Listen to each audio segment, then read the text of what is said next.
We don't want to have every election time that we are always in a state of, fear that the nation will fall apart just because our politicians are not going to be happy with outcomes. The will of the Kenyan people counts above all else, and that is what the elections must be an expression of.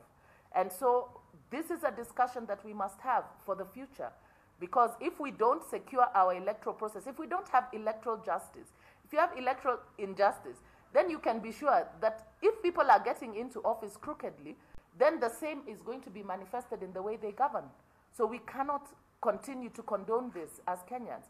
And so we are saying in all these discussions, we want women to be at the table, because the electoral process, if you look at Article 81, which talks about the electoral process, the one issue that has remained unresolved is Article 81B, where the electoral process must also guarantee the inclusion of women, gender balance, not more than 2/3 in elective office, the inclusion of persons with disability, and fair representation. So these are the two outstanding issues that have not been resolved, meaning that the electoral process still remains exclusive.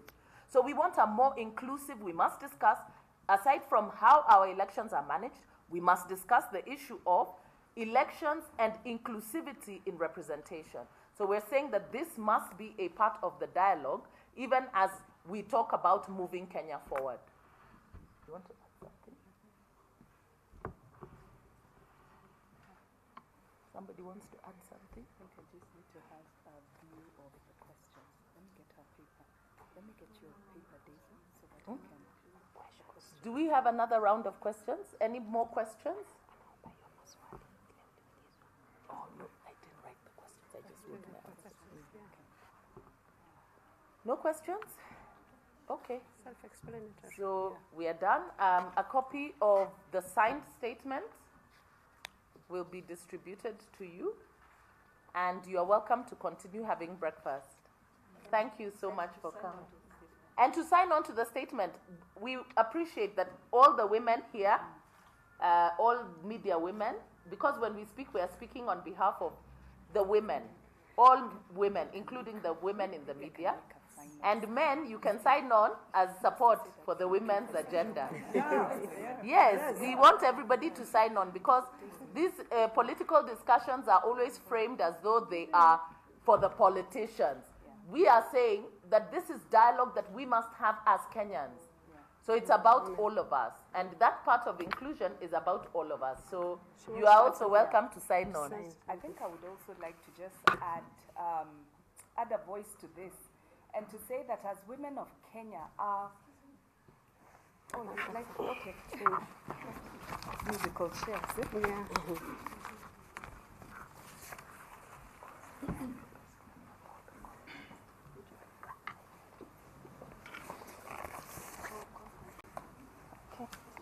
So I just wanted to add that as women of Kenya, I think it's important that it is not lost to us that our conversation or our dialogue or our call for national dialogue is not only about the electoral process.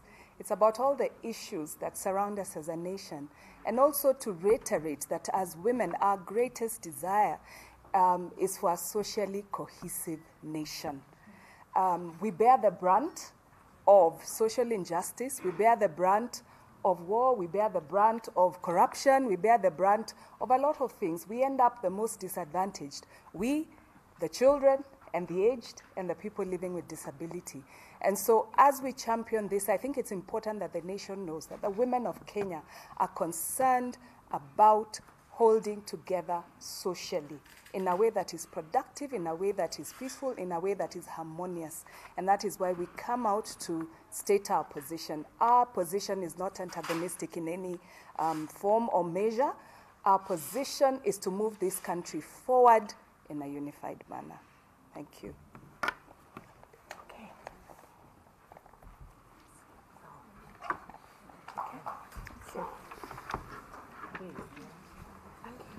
I think it was important for them because they want to look at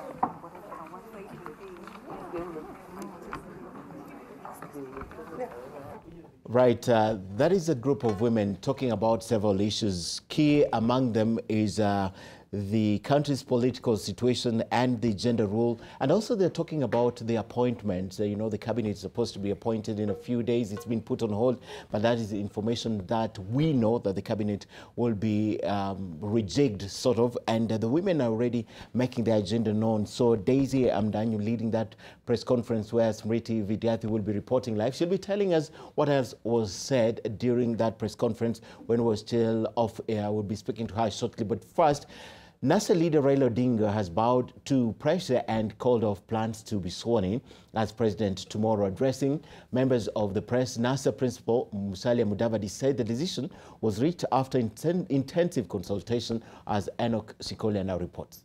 Kama swearing Raila atakuwa sworn in tarehe 12, Kenya itakuwa the same. Nchi haiwezi kuwa na viongozi wawili. Habari? Okay. Good.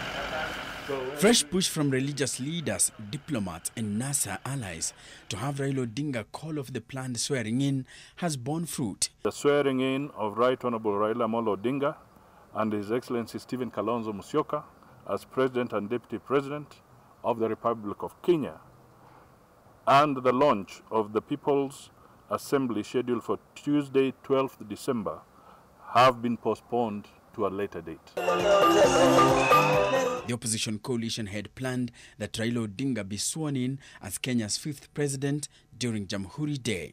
But voices against this plan appear to increase each passing day, with Kotu Secretary General Francis Atwoli and Mombasa SCK Bishop Julius Kalu maintaining that the move was a recipe for chaos. They have called for dialogue between the government and the opposition to address grievances that emanated from the just concluded elections. Viongozi wawili wakivutana basi wananchi ndio wanaumia, na hatungependa kuona umwagikaji wa damu. I don't know what the government is thinking, because government inakuwa na umoja wa Kenya wakiwa na umoja, na watu wanaweza kuwa divided hata ndani ya serikali, ndani ya polisi. NASA says their move is only temporary. Our resistance of dictatorship is resolute and irreversible.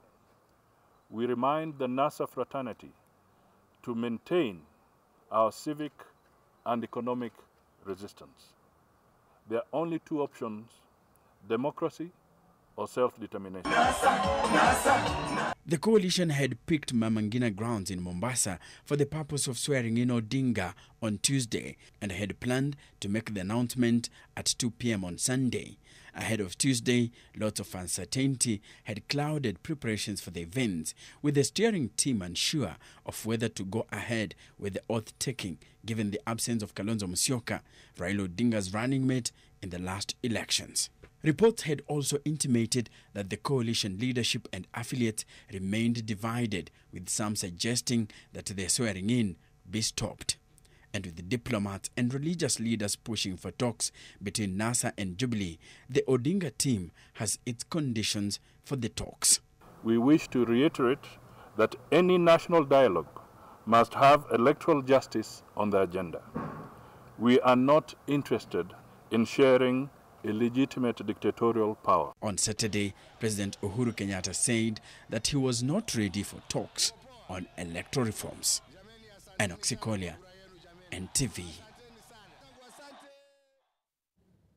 All right, and definitely the sentiments accompanying that postponement to an unknown date, indefinite postponement, were coming in thick and fast yesterday. And it's a discussion that a lot of you have had online, TV stations have had it. And we bring that discussion to my panel this morning. Nelson Harvey, an advocate of the High Court of Kenya, and James Mamboleo join me to discuss this and a lot more issues. Welcome, gentlemen. And let me begin by asking your reaction to the withdrawal, to the postponement, James. It would look like wisdom is finally getting to Orange House, or is it NASA House? First and foremost, the whole idea of swearing in Raila Odinga as President of the Republic of Kenya is actually totally wrong. It is not founded on good reasoning. It is not founded on the Constitution. It is not founded on any law.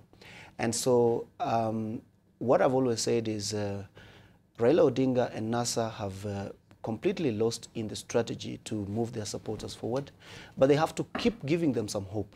And I think the whole idea about swearing in Raila Odinga and Kalonzo Musyoka was to give the NASA supporters the hope that probably there's something else they can gain after the electoral process. You think there's nothing? And I think absolutely there's really nothing. What I keep saying is this. Raila Odinga and the NASA leadership needs to look at the supporters in the face and tell them, hey guys, the canon that we promised you is not going to happen.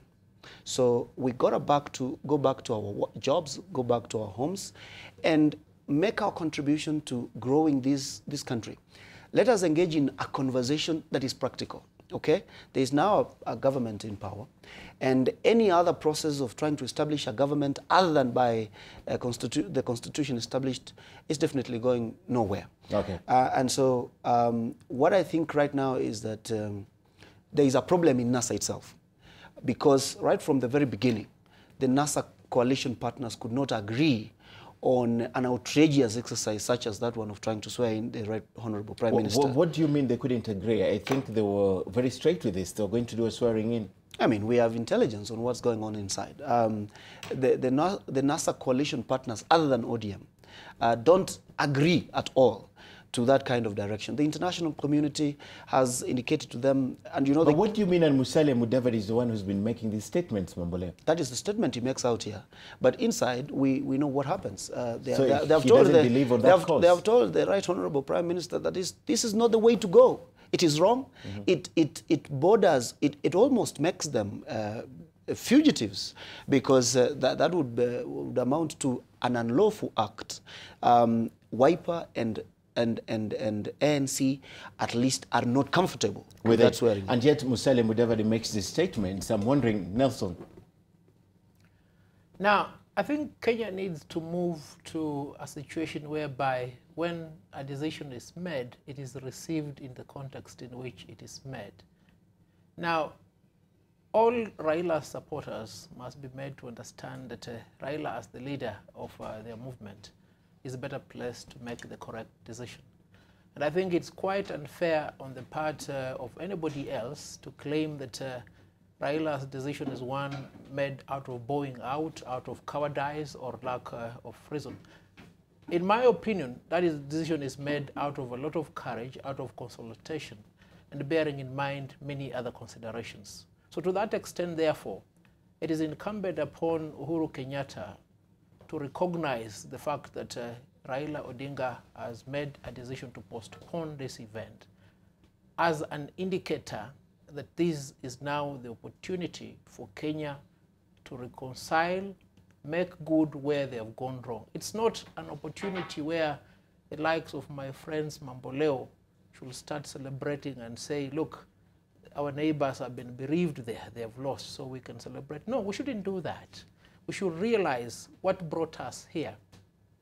The reason as to why we always have the country divided right in the middle during the elections is simple. It's because of the ethnicity and regional issues. Because without development all over the country, there will always be that heightened attention to ensure that somebody from our community, somebody from our region ascends to power. Why? Because there is this fallacious notion that once somebody is in the presidency, then he will develop our area. But we have seen a hamlet in Gatundu, a mud thatched house that is not developed. So that theory really does not hold water.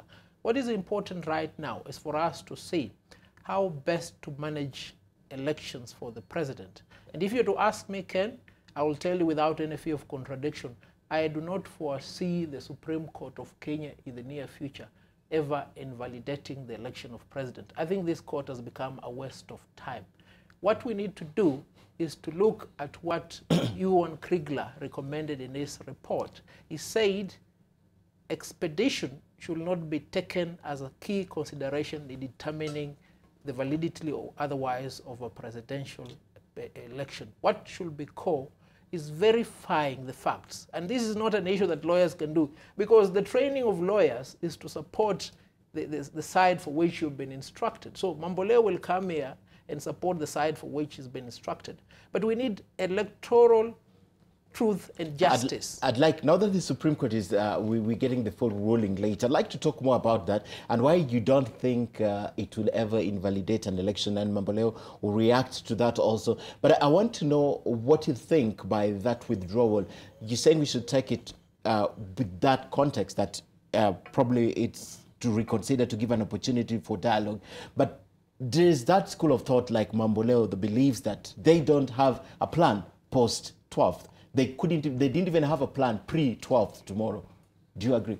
Of course, that argument by Mamboleo is very wrong. Look at the case between President Donald Trump and President Kim Jong-un. America has the ability to obliterate North Korea in a second, but you need to look at the consequences of such an action. I verily believe that Raila could have had the ability of going on with this swearing in. But to what end? And those are the logical considerations that an eminent leader like Raila takes into account. Do you think that the charges on treason scared him? No. Raila has been charged many times but before. Not with, okay, treason. He's been charged with treason. He's not been charged with treason, but he's been charged many times before. When we had the coup in 1982, there are people who were charged with treason. This is not something that scares Raila. So it's not that scares him. It's not a big deal. Okay. And history is replete with situations whereby freedom fighters have been charged with treason. We've had Vladimir Ilyich, that is Lenin. We had Commandant Fidel Castro. We've had Nelson Mandela himself. So the futility in Professor Githi's argument becomes eminent. That's not something to scare Raila with, or scare anybody for that fact. You know, Ken, I get extremely worried every time I hear Harvey speak like this, because this is exactly the same problem that we keep repeating as educated professionals in this country. I've said several times, we must be methodical. We have to be systematic. We can't throw every issue into any issue that arises. For instance, I've heard him talk about the Supreme Court is a waste of time. He's veered off to make some remark about Githu Muigai, and this is extremely wrong. This is what we must say, and it's extremely important, Ken. First and foremost, you know, Raila is not God himself. He is not omnipresent. He is not omniscient. He does not run through his mind the kind of system that you would expect God to have, okay?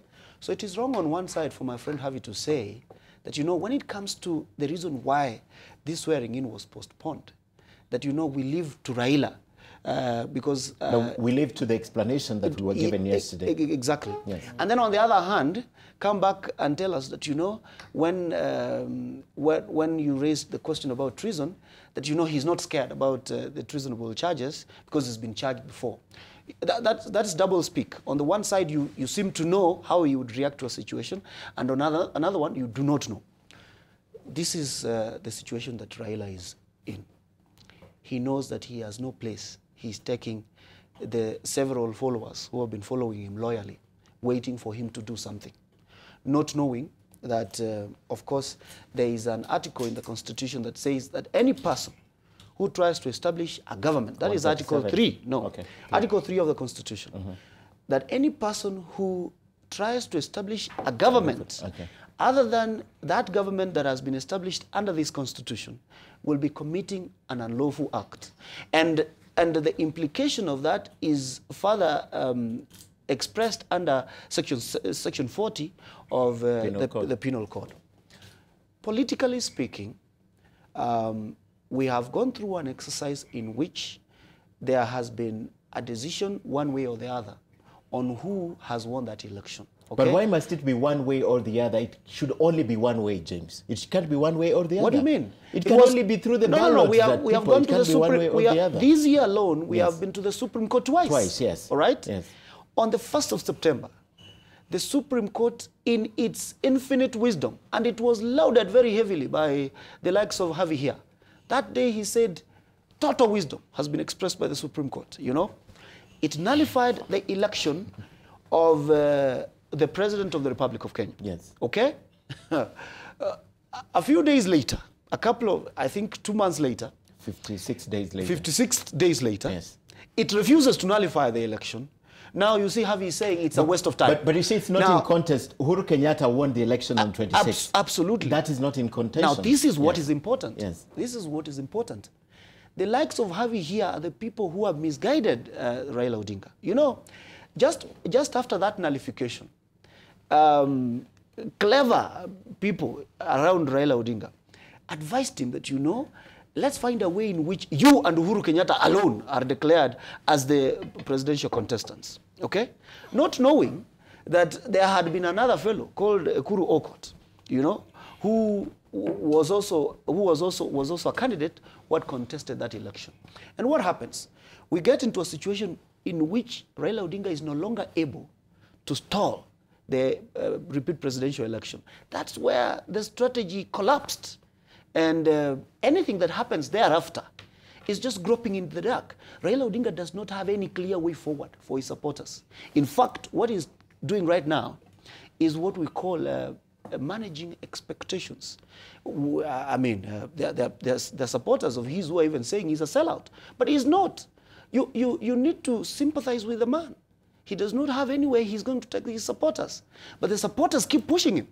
And the people around him who also have developed a system of benefit, they know how they benefit, keep pushing Raila Odinga into a corner when they know that there can only be one government in the Republic of Kenya, and that government has been sworn in.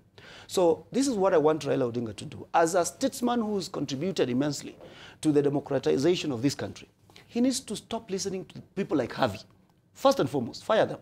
And then sit down with his... works for Raila. Sit down, you know, sit down with sober people. Okay. And ask themselves very practical questions. Where sober people would include? So long as Harvey and the ilk are not the there, kind of okay. him are not there. Okay, the clever people. And then he will find very quickly that he needs to lead his people home, back to work. Let him identify very clear priorities as the leader of the opposition and engage government. But he's not the leader of opposition. He is the leader of the opposition. Only that particular position is not carved out officially as it was in the Constitution. But create a list of priorities on which he wants to engage government, okay? Whatever priorities they are, he should approach government with the same amount of respect that he wants to be approached with, you know? Stop throwing tantrums and you know, stop using blackmail and violence, you know?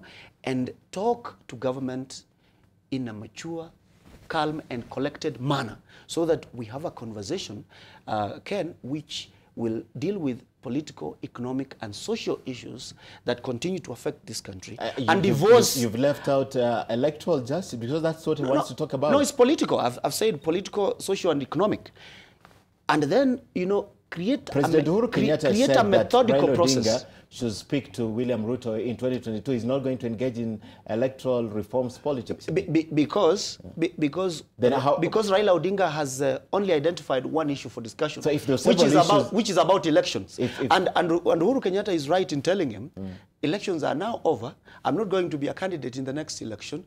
You need to talk to your peers who are going to be your contemporaries in that election in 2022. It is because Raila himself. It's a dismissive attitude from the president? No. It's because Raila himself is approaching this issue without tact. Okay, let me speak to Harvey. The president says that he'll not engage Raila Odinga in any kind of talk regarding electoral reforms. And the people who think this is very dismissive of the president, in light of the calls from several quarters for them to have a chit-chat or to speak or to sit on and have a discussion on the way forward. You know, Ken, I do not want to associate myself with arguments that border on he who wallows in the miasma of intellectual ignorance. Because, you see, Raila is a leader, Uhuru is a leader, and we have seen these two individuals lead this country. So when the books of history are written, there will be a place for Uhuru Kenyatta, there will be a place for Raila Odinga. But what I've emphasized, and I want to emphasize henceforth, we need to have dialogue, you understand? And when there is a request to dialogue, that request must be responded to in a manner that indicates leadership. And I think for as long as the issue of electoral justice remains outstanding. Dialogue can never be sidelined. And it is not proper for individuals to claim that, look, that person has been defeated, we need not talk to him. Uhuru Kenyatta has now been sworn in as president. All they need to do is to wait until 2022. That may well be so, but how does that impact the economy? How does that impact the social economic situation in this country? The realization that we must come to right now is that this electioneering period has taken Kenya to the brink of economic collapse as well as societal collapse. That's a big problem. And it cannot be wished away by these boisterous arguments that come from the likes of my friends. From whose eyes has it led us there? From whose eyes? From your eyes? From Jubilee? From NASA's This side? can be empirically identified, Ken. If you look at the borrowing of the current government for the last 5 years that they've been there is getting close to 3 trillion. That is 5 years. Now compare with the borrowing that was there for the last 40 years, which was less than 2 trillion. Then it indicates to you that there is a problem. And you cannot have political stability unless the economy is doing well. And that is the reason, if you look at the divergent views that were taken by Jomo Kenyatta and Oginga Odinga, Jomo Kenyatta emphasized on communal empowerment, economic empowerment, acquisition of land as the key upon which his community will open the door to success. And they've done that. Now, on the other side, Oginga Odinga emphasized political empowerment as the key to economic success. And this is the problem that informed the drafters of the Constitution to come up with a constitution that ensures that there is development all over the country, irrespective of the ethnicity, irrespective of that region. And this bickering must now stop. Because, tell me, Ken, if in my village in Soi I had seen development as it has been seen in Nyeri or in Sugoi or in Elgeyo Marakwet, what will preclude me from voting in Uhuru Kenyatta as president? You understand? If you saw the same thing in your locality, the reason as to why there is heightened attention for this office is because whenever individuals get into office, they try and concentrate power, national resources within the conclave of their communities. Even Mamboleo here is just making noise, but believe you me, Ken, if we travel to his locality, I think your limo will get stuck in the mud, will not be able to access his home, if at all he has a home in the area. At all. But the point is this, he should not just make noise out of isolation. We need to have a logical, thought-of pattern to resolve this problem. You understand? Mm-hmm. That is the only way in which we'll have peace and tranquility. You cannot have peace and tranquility unless we have truth and justice. And let's look at where we are now. What took us here? It was the post-election violence in 2000. But you see, Harvey, your truth and justice does not necessarily mean it's truth and justice for Jubilee. They don't see that. So you can't say we must have truth and justice. From whose eyes? Ken, the eyes are just the same unless you have a kaleidoscope. The point is this, and I must emphasize this. For as long as you subject the validity of the election of president to an interrogation between lawyers and judges, you will find will not have truth and justice. Because lawyers argue from a particular point of view. I may not believe in what my client has told me to go and argue, but it is my responsibility as a lawyer to go and put forth his case. So this gentleman is putting on somebody's case. But you see, me, I've reached the level of leadership because I'm vying for LSK president. And I believe Mamboleo will be gracious enough and benevolent to vote for me. Given this opportunity, I'll be the first one to remove this antagonistic adversarial argument on presidential election. In fact, by now, the Law Society should have midwifed a negotiation between Uhuru Kenyatta and Raila Odinga. It's very easy to do that. That's my other point, because Mamboleo seems to be downplaying everything that is happening. He says, from where he sits, Raila is clueless. The supporters are groping in the dark. We just, basically, we don't know what's happening. They're shadowboxing. Mamboleo, their own voice, none other than the US ambassador to Kenya, is speaking to Raila. The UK is speaking to Raila. All these people, religious leaders, community leaders, leaders like Francis Atwoli, they're speaking. And yet you think that Raila has no clue. He doesn't know what he's doing. His supporters are in the dark. Why are they even wasting time speaking to him if they know what he's doing has no weight in this country? What do you think they're telling him?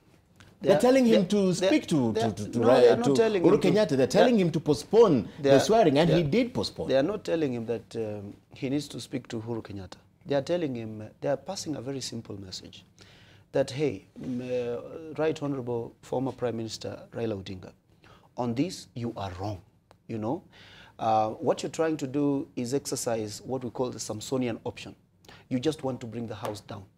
So they know he can bring the house down. You have thrown, no, he will try to bring the house down. He's tried to bring the house down. So whether he will succeed is another matter altogether. We can never tell where it will end, but this is what is important. And make sure you tell me why they're wasting time if they know they are not wasting time. Okay, so there is substance in what they're doing. You know, Ken, let me tell you. Yes. As a teacher of international law, you know, I must pull my authority here. As a dean. Let me tell you, the international community does not engage in vain. Okay. They have an interest to pursue. That interest is theirs. It is not Raila Odinga's, it's not Kenya's, okay?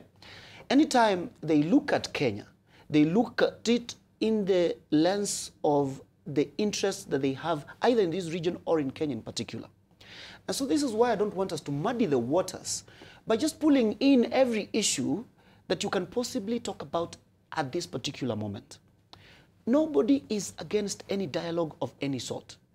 The question is, what dialogue is this, all right? Ken, if it's a dialogue where a person X meets with another person Y, and the sole reason for that rendezvous is just to discuss how a certain person X who was probably, or who is not happy with how he fared in the election, is going to be given this or the other in government, then that is a discussion that is not going to be had.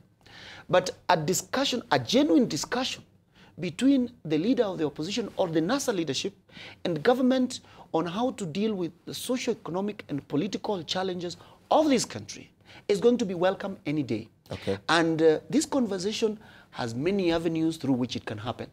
You cannot insist that this conversation has to happen between Raila Odinga and Uhuru Kenyatta, because those two gentlemen have absolutely nothing they can offer in terms of how you deal with the entire problem that this country is in.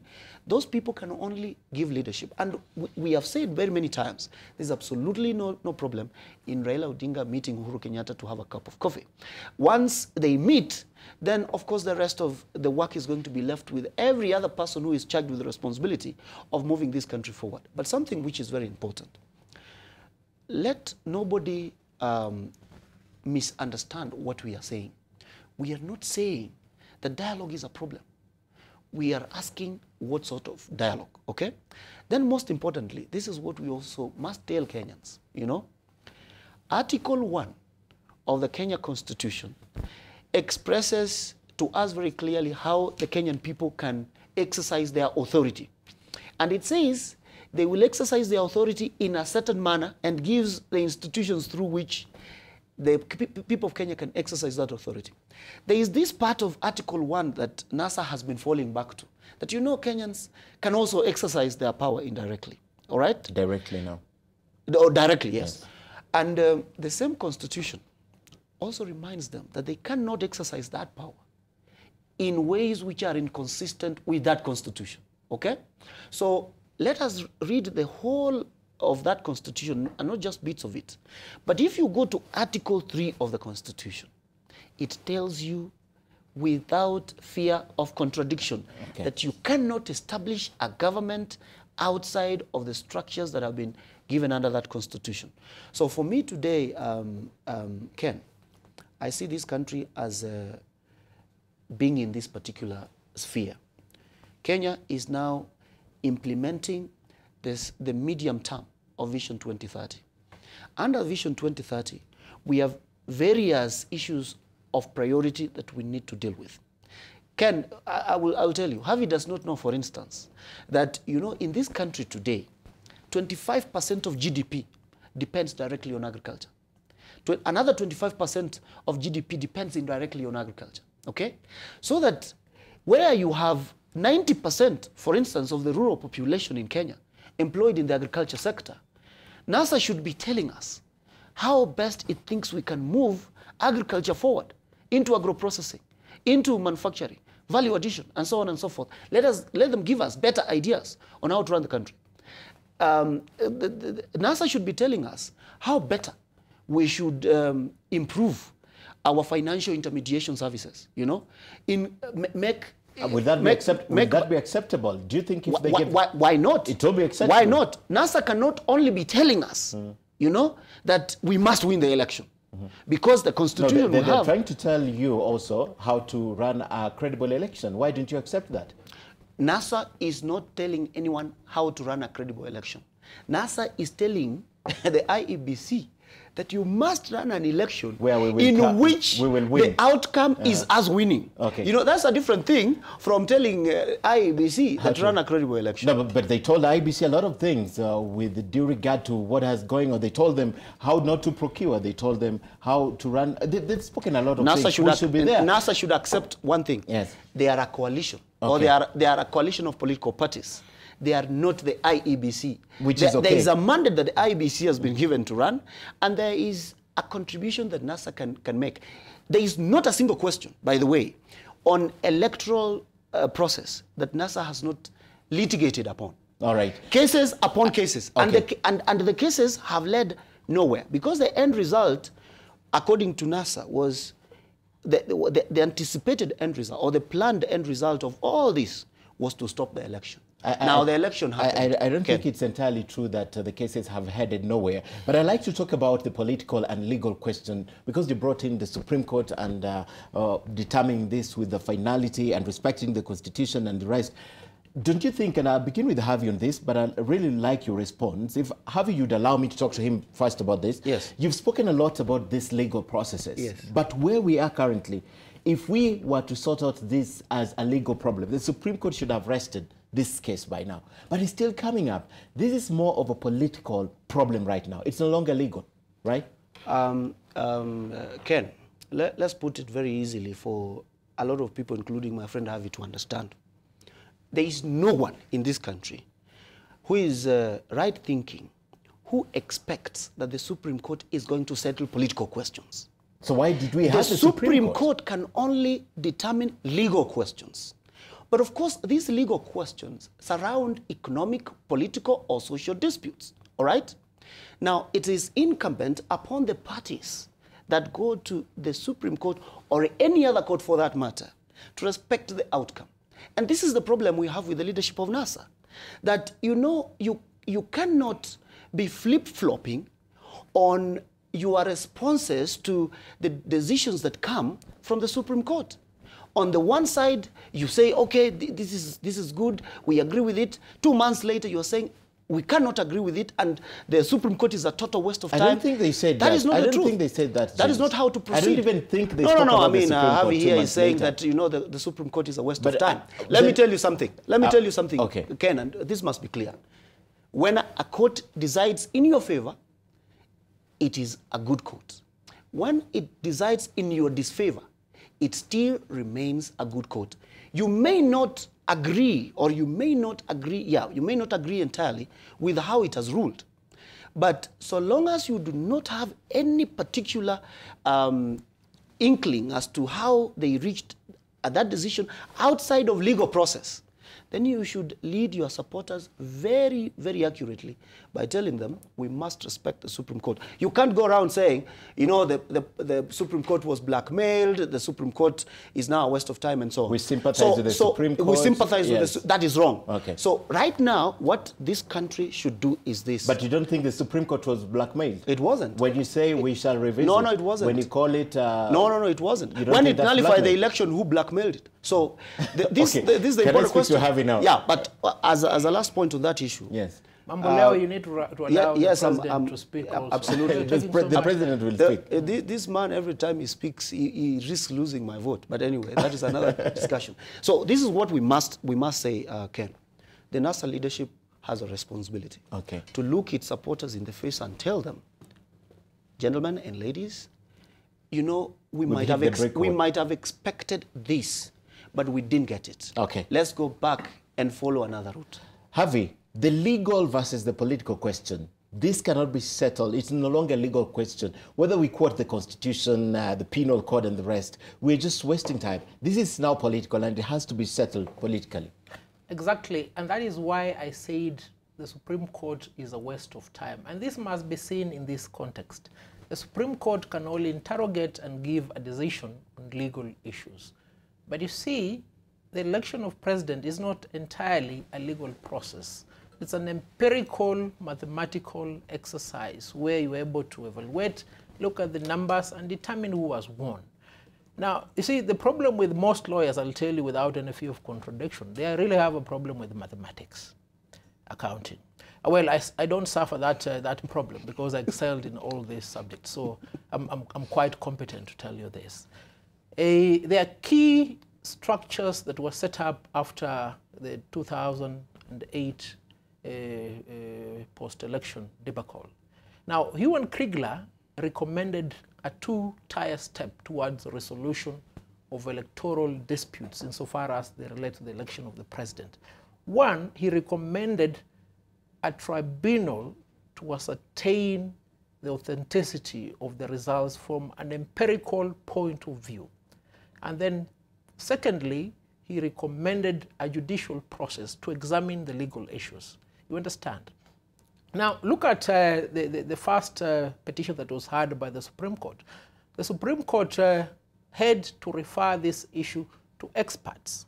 Now, what we need to have is a situation whereby there is a period within which that tribunal or a committee can oversight the results and give a final determination as to what this is. Because it's an empirical exercise. Then the rest of the legal issues are submitted to the court. Because the court does not have the luxury of time of directing these processes. You understand?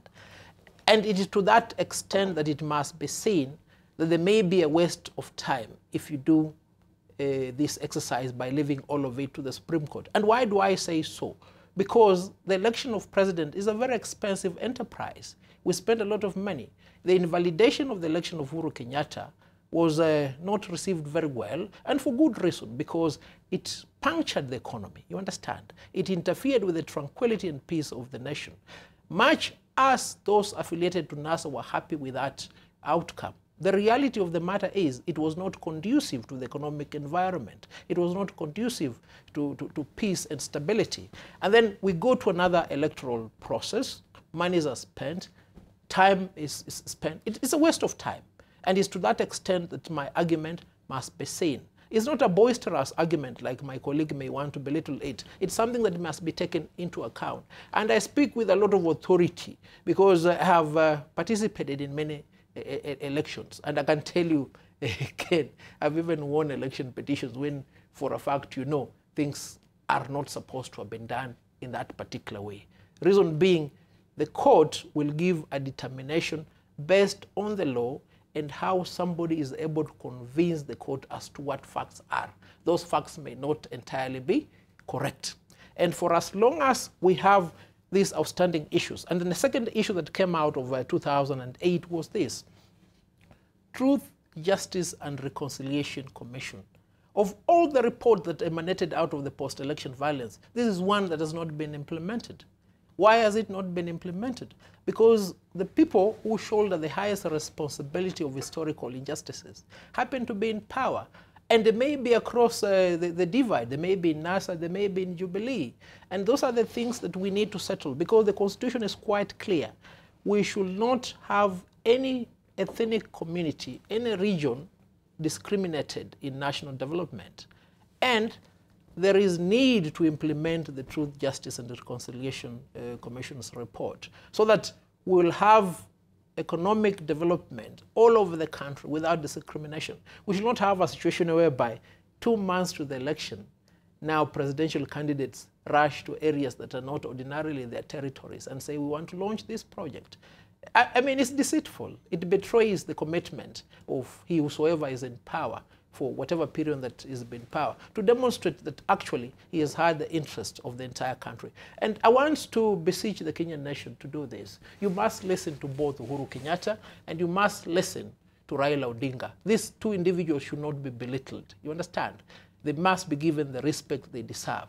And the entire base that supports them must also be cognizant of this fact. If you have a leadership, then the leaders must be given the responsibility of making those decisions. We should not have a situation whereby we are here with Mambo Leo behaving like Mambo Jana, saying that Raila is this, Raila is that. I will not do that because I realize these leaders represent a particular electoral base. They have a significant role. But you've just said leadership should not be rushing to areas to launch projects when it's 2 months to the election. I've said that. I've said this should be a continuous process, not one that is done within the last 2 months of the election.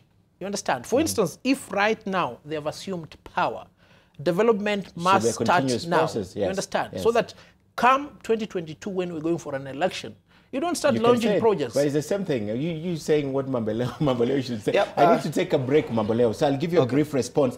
But Javi, tell me something. Mamboleo says that NASA should be telling Jubilee on what to do, how to improve agriculture, economy, how to grow this country. But one thing that they're reluctant to hear, and he's saying is only one issue out of political problem, is electoral reforms. Why is it that this is something they don't want to hear? Particularly that one. Now, the argument that NASA should tell Jubilee how to implement economic development projects is turning logic over its head. You see, he whosoever is in government has the tools of power. You understand? That is why we have developmental projects. They're tired either 5, 10, 20, or 30 years. And that is the function of government. You understand? So it cannot lie in the mouth of anybody who speaks on the behalf of the government to indicate to us what have we done agriculturally. That is turning logic over its head. But you see, when it comes to reform, the only person who can ask for reform is he who is not in power. You understand? Because whenever they get into power, they get the comfort. They have a GK plate 4x4. They have a bodyguard behind them. They do not see any danger. You realize? But ask him, what is reform? What is reform? This reform that he's talking about. Okay. What is it? Mamboleo, if only we could have been listening, you will have seen what I've indicated by reform. I've set out what has to be done under the Kriegler report. I've set out what has to be done under the Truth, Justice and Reconciliation report. And these are the things that you people don't want to listen to because you enjoy temporary power. You realize and you fail to understand that this power you enjoy will dissipate. And there will come a time you'll have to board a bus and go to Kanyamkago. You'll realize that the things... That's my home area. You realize that... 64 kilometers away from my home. Yeah. You realize how difficult the situation will have become. So let's do this. He whosoever is in power, let him develop the entire country. So God forbid you're confined in your retirement to Kanyamkago. You'll find comfort there. Like for me, I find comfort. If you had to send me to my home in Soy, I'll reside there. Like Napoleon. Did you listen to the president's speech? When? When he was inaugurated. No, I didn't listen to it. One of the things that the president said is that he realizes that the ideas that were given by their opponents were not just the ideas. Sort of he was acknowledging that they have an idea to share with them and he shall embrace them. Exactly. Yes. And you see, Uhuru Kenyatta as an individual is a very benevolent person. He has the ability of doing the correct thing. But there comes a time, more often than not, he listens to the noise that really impedes his ability to perceive communication from coming from the other side. I need to take a break, but I need to know why you didn't listen to the president's speech. I was otherwise occupied. Yeah. Okay, Mamboleo, 1 minute, I take a break? Yes. Or you can speak after the break. Okay. Yeah, because you'll require more time. Yes. All right, taking a break, short break right here on NTV Today. We'll be right back with James Mamboleo, an advocate, and Nelson Havi. We're speaking about the botch of the suspended swearing-in ceremony of Raila Odinga. When we come back, we'd also want to speak about what's happening this afternoon, that comprehensive ruling from the court. There are a lot of outstanding issues that were not settled in the brief one. We'll be back in a moment.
very little details on that, so we'll not major into that. Let's discuss the substance of what's happening in the country. And Mamboleo, you were speaking. Yes. I was trying to explain to the citizenry of this country that it becomes very dangerous when you listen to my friend Harvey, because I think what he's trying to do is Ken, you need to stop Mamboleo. Yeah. Otherwise, if he's saying that I'm very dangerous, yes, the flying squad will wait for you downstairs. Will wait for me down there. And I'm the most innocent guy who has ever trodden Kenya's land. Please, Mamboleo, you've got to withdraw that statement. The innocence will be determined. If my security is endangered, you look for Mamboleo. Mamboleo, you need to apologize. No, you need to apologize. The innocence will be determined in a court of law by law established. However, I don't mean Have you moved on? I don't mean dangerous in that sense. I listen to him, and I think he's trying to do a theoretical framework on electoral justice and law. What he fails to do is tell us how that fits in the current circumstances, which is this, that this country cannot just discuss electoral reforms. The electoral process is one of the most discussed issues in this country. When we talk about an opposition, such as the one that the Right Honorable former Prime Minister Raila Odinga has been heading in the last couple of years, we see it as a government in waiting. We see it as a government in waiting which has delineated portfolios. They should even have shadow cabinet ministers, who are responsible for advancing the NASA policy in respect to those areas on which they want to hold the government into account. NASA cannot tell government that, you implement your economic activities, implement your political activities, you are the ones in government. When we talk about reforms, when somebody mentions reforms, then we need to unpack them and ask ourselves, what is this reform? What is this reform we need in the education sector? What is this reform we need in the energy sector? What is this reform that we need in the agriculture sector, in foreign policy, and so on and so forth? And so that is what I expect to hear from serious people sitting in opposition benches. However, what you will note is that the opposition has abdicated parliament. I saw the other day they're trying to return. They have abdicated their responsibilities at the county assemblies. They are instead establishing assemblies of the people. They actually do not know where they're leading this country. This is what we must do. A question has been raised here about government borrowing and so on and so forth. Look at the time value of money. The shilling in 1963 and the shilling in 2017, in the turn of the 21st century. On top of that, add the fact that we have a monolith that we are calling a county government, all right? Or the devolution structure, which was not present in previous administrations, which we must finance, by the way, to a very big proportion. In 2010, when the framers of this constitution enacted this constitution for the Republic of Kenya, they had already considered the reports that were made by people like Johan Kriegler, okay? Kriegler. They decided, amidst that advice, okay, to enact this constitution as it is. I remember participating, for instance, in last year's Parliamentary Select Committee on the IEBC, all right? And one of the issues that arose was the question whether the 14-day period within which the Supreme Court has to make a decision in relation to the presidential election is sufficient. And Justice Maraga, as he then was, judge of the Court of Appeal, leading the Judicial Committee on Elections, came to the committee and made a presentation and said it would be good to have at least 30 days, to consider these questions. And all that was taken into account. But, at that particular time, the NASA concern was not about dispute resolution. They wanted the commission out. They didn't care about what else any other person was saying. So at that point, that's where we lost the plot. It is agreeable that the 14-day period within which the Supreme Court is called to listen to a presidential petition and make a determination is extremely short. In fact, there are those of us who are of the view that probably the best way to go about it is the same manner in which all other election petitions are determined, for instance, in the High Court and the lower courts, because that gives the courts an opportunity to listen to evidence call witnesses and so on and so forth, which makes the determination a lot more informed than what would happen, for instance, the Supreme Court. However, there is a good reason why the Constitution gave 14 days. The reason was simple, that in years past, there are petitions that were run in the courts for the entire life of Parliament, which means that at the end of the day, there was no justice because the petitioner would not get anything. So these are very delicate things that we must balance one against the other. Of importance, as I wind up on that question, Ken, is this. Let us not always think that we can pull every question, about this country into a small discussion about electoral reforms. For instance, right now, we have a devolution structure. We have counties.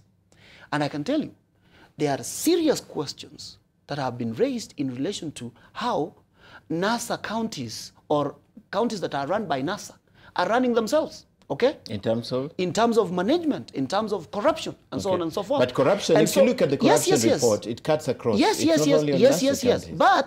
But let us not treat the citizenry watching us as if the only panacea to all the problems that face this country is a discussion about electoral reforms. Talk to me about envoys, because I asked Harry this question.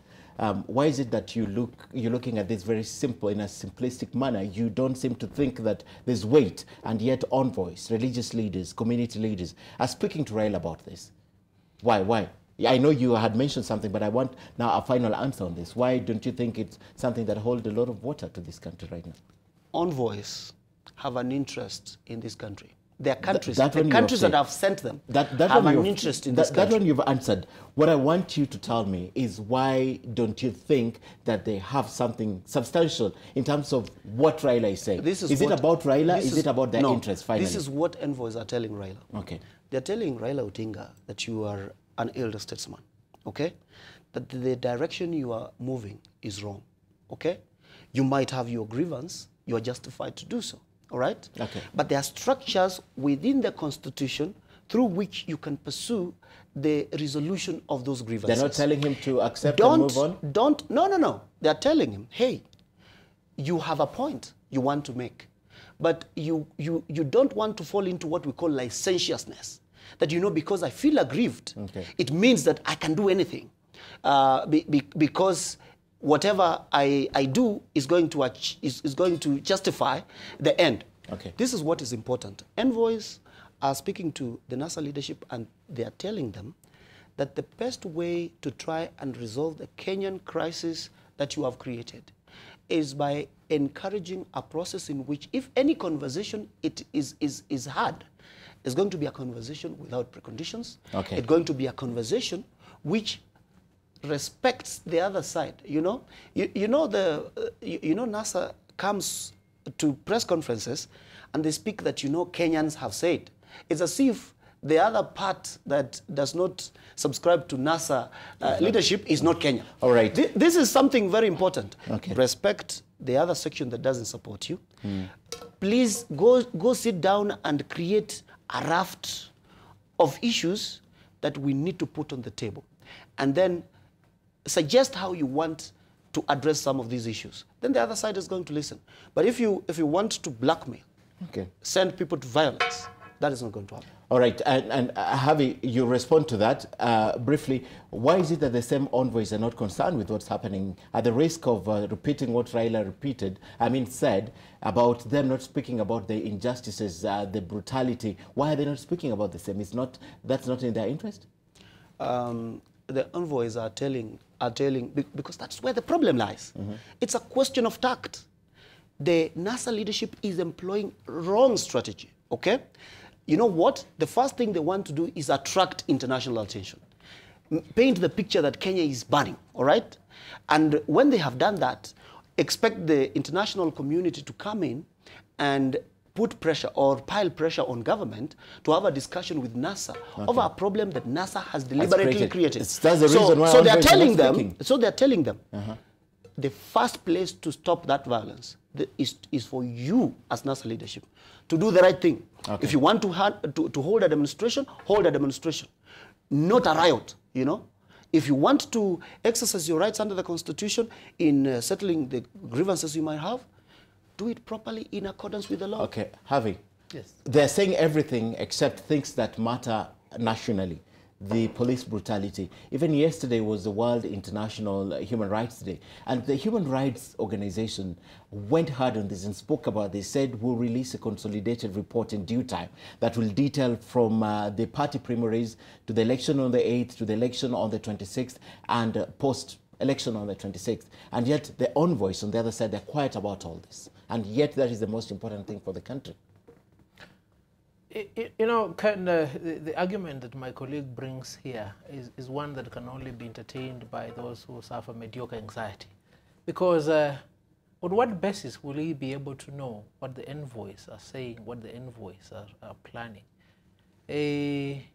I think we need to be mature enough to interrogate these things from a more objective point of view. And that is why I've refused to make this debate partisan. Because my colleague here has titled himself as the official NASA spokesman, telling us what NASA has done, what NASA should not do. But that's not the issue. We're talking about Kenya as a nation. Now, the envoys, for a fact, have indicated in a manner that we have seen from their press releases that it will not be proper for the nation and for the entire region if the action that had been contemplated by Raila was to go on. And they beseeched him to put this thing under the drawer and shelve it. Even the government itself said it will not be a good idea to do that. So look at it from this point of view. You've asked somebody to forego a particular action that he had put in place. If he does that, why don't you just be benevolent? Why don't you be grateful? Why don't you be gracious and say he's done the correct thing? And you see, the division we always experience in this country is because every time somebody does the correct thing, they look for reasons to explain why you've done the correct thing. That you've been bought, you've been compromised, you've cowed from your position. But let me go back to your primordial question. Look, several non-governmental organizations, both international and local, have documented the things that happened during this election. And it is fact, people were killed, people were maimed. And this is something we cannot run away from. And even if the envoys do not want to delve into this issue of killings during this election, this is an issue that is there. And this thing will come to an end only if we talk to each other, not talk at each other. You understand? If they have won, or they claim they have won on the basis of a legal determination, so be it. But that does not give legitimacy to an issue that is contested. Legitimacy is obtained by ensuring that despite what you've obtained legally, you are able to enforce it. For instance, Ken, if you were to get a decree for 5 billion against Mamboleo, will you be able to execute it and get money? You will not be able to get it. It's a paper decree. Maybe 5 million. Yeah. So a judgment of itself, however legal, and as a lawyer, I must respect the decision of the court, and I respect the decision that has been made by the Supreme Court in validating the election of Uhuru Kenyatta and also validating the election of Uhuru Kenyatta. But I'll tell you, 50% of the time and function of a lawyer is counseling. You understand? Because we realize beneath the legal connotations that inform the basis of a legal decision underlay other factors that could bring about peace and sustainability and resolution to the problem. And this is the thing that we need to look at, not pointing at the problem of NASA, problem of Raila, problem of Jubilee, problem of Uhuru. No, that is water under the bridge. You understand? Because we need to have a system that is functional, a system that benefits everybody, Njeri, Onyango, Nafula, Mogaka, everybody. That is the Kenya we want. Even Harvey. I think, Ken, first and foremost, I feel really disreputed by the fact that I cannot raise 5 billion. However, you know what my colleague should be telling our viewers is that if the court grants a decree against me for 5 billion, then it has good reason for doing so. They believe you have it They somewhere. believe I have it somewhere. It has to be on the basis of something. Yes. I think we agree, I agree with my colleague Harvey on a number of issues.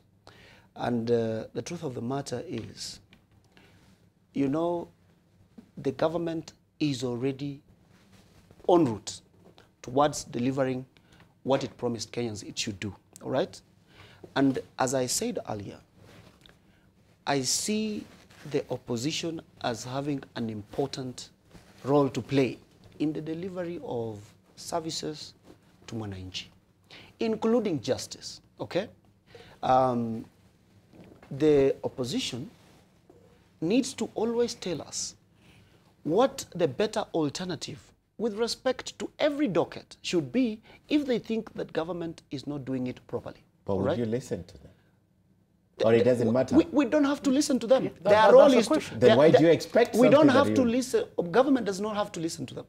But they have a role to point it out. So if you don't want to listen, on what No. There is a difference between Mm-hmm. listening to them and implementing what they're saying. So you will listen to them? You know the opposition should not place itself in this high pedestal of Mr. Know-it-all. You know, what you have already thought about, probably government has also thought about it. So the fact that they are not telling you that, you know, we think that's a good point, doesn't mean they're not listening. Probably they are already thinking about it as well. But this is what is important. Either you accept the role that the Constitution has given to you as an opposition, or you just go out and leave other able people to take up the position of the role of the official opposition. So long as you continue to oppose government. So you want to give that role to Ekuru Ekot? No. Whose voters will not even feel If the abashed? official opposition has decided to abdicate its responsibility as the official opposition. By not then, coming to parliament? No, not just that. By definitely not opposing government, because all they are doing is talk about electoral reforms. That is not the only issue. But they believe that is not the only mandate for the opposition. That's where it begins. That is not the only mandate. But they should do all these things concurrently. They should talk about water. They should talk about agriculture. But that's where they believe it begins. No. They believe it begins right there. That is what they Reforms, believe. That's yes. where they believe it begins. That is not where everybody else believes it begins. You know, that is their opinion. But then there is a well spelled out mandate for the official opposition. It is not just about bickering and making noise. But before you become, it is about coming to the table. Before you become an tell me, official opposition. do you know the NASA position on water? Today, can you tell me the NASA position on trade? Because they have never said it. Before you become an official opposition, there must be something that happens. There must be an election. Just assume that, go back to before 8th of August. Yes. Did you know the position of NASA on water? Did you know the position on irrigation? Did you know their position on power? Just wait, Harvey. You are going to have your time. Nothing. Okay. Why? Because the opposition in this country has just identified its role as fighting for political power only. Only, okay. They do not think it's important for them to tell us what the alternatives are in terms of policy and the legislative framework about everything else, which is really the mandate of the official opposition. But most importantly, because I think if they continue retaining the services of people like Harvey, they will never get anywhere. Most importantly, you know, you got to get to a point where you do a reality check, okay? They need to do a SWOT analysis of the policies they have been implementing, even in their quest for power. And then ask themselves realistic questions. Are we getting to where we promised our people we would get? Okay. And the answer is no. And this is why the international community is telling them, you've played hardball for far too long, okay? Probably it's time to soften. You tried some soft ball. When you want your colleague to listen to you, please also behave like you are also listening to them. I need to talk to Harvey. One question. Where does this begin? All these things you're telling us, even before you become an official opposition, there is some event that occurs, and that's where the opposition wants to take you back to. Ken, that is a NASA narrative. Okay. Harvey. You know, Ken, we need not misinform the public as to what is the responsibility of the government, be it national or devolved. If you check the Constitution and all legislation that facilitate the functions of government at those two levels, you will not see anywhere the role of the opposition. We have a presidential system. We have a devolved government. All those national resources are within the function of the national government or the devolved government. So for somebody to pose the question that indicate to us what agenda does NASA have as regards water, agriculture, mining, education, transport, etc., that is ridiculous. You understand? Because the policies that are supposed to facilitate the function of government at all those two levels are originated by the government of the day. And what is taken as oversight is what we have in Parliament, in the National Assembly, in the Senate, on account of various committees. These are the ones that interrogate and oversight the functions of government. So that once you've been given the mandate of leading the country, it behooves you to ensure that you live to the aspirations of the people of Kenya. You ensure that there is equitable development all over Kenya. And this fight that we keep on having about electoral justice and the development is a fight that is based upon ethnicity and regional blocks. You see, when the white man came to administer Kenya, he divided Kenya in 8 major provinces. You remember the issues of Kavirondo, you understand? And the governments that took over from the colonial master discovered how best it is to administer by divide and rule. Cocoon these individuals in a particular region. See what they want. If they are not behaving, do not give them roads. If they are not behaving, do not give them electricity. But you see, the purposeful nature of the new constitution was to eradicate these things. You understand? And it is therefore most important that he whosoever is in power must live to these aspirations. And let me say time without number. The time of bickering, Mr. Mambojana, has gone. Let's stop this bickering. It will not take us anywhere. You need to tell me at the tail end of this discourse, when we go to your home, will we find electricity? Yes, you will. Will we find a school? We saw when these people were voting, Justice Maraga went to vote in a school that is dilapidated. Kipchumba Murkomen went to vote in a school that is dilapidated. All key figures, you understand, including the president himself, Uhuru Kenyatta. Look at the place where he voted. And you want to tell me that we have cascaded development to the grassroots? There is a problem. That's not the work of the legislators no, it is for members of parliament, but it's not the work of President Uhuru Kenyatta. No, it's the work of his government. It's the work of his government. It's the work of the MPs. Allow me to... No, it's the work of his government, Ken. It's the work of the MPs. Can allow me to teach this would-be president of the LSK a few things. In the national, in parliament, we have now 2 chambers. We have the National Assembly and the Senate. In that particular parliament, you have leaders of majority and leaders of minority, okay? Both in the Senate and in the National Assembly. The minority represents the opposition, all right? The majority represents that cabal of MPs that are affiliated to the ruling coalition, all right? Now, when you go down to the devolved units, we have 47 of them now, including Busia. You have county assemblies. In those county assemblies, the same structure is replicated. You have minority leaders and majority leaders. The minorities in those assemblies represent the official opposition. You see now, it becomes very difficult for me to have a conversation with my colleague Harvey, where he needs to go and read the Constitution to find the exact usage of the terms official opposition to accept that there is an official opposition somewhere out there. The last time we had this conversation, I had a headache, you remember? Let's put it this way. You almost had a heart attack. I had to rush to Nairobi Hospital immediately after the show. That's a big joke. He's a weak guy who should not become LSK president because he will crack under pressure. if he has to have a headache. I think that's what he's working towards.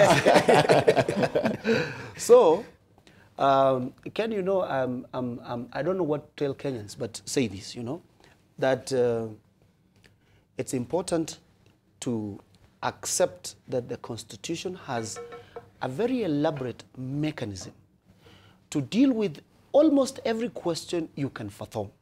All right? The Constitution is a broad structure or superstructure of norms, okay, from which several other norms will flow.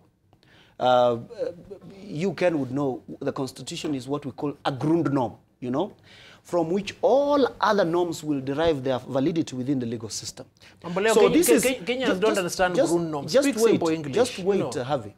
Yeah. Harvey is now experiencing mediocre anxiety that he was talking about.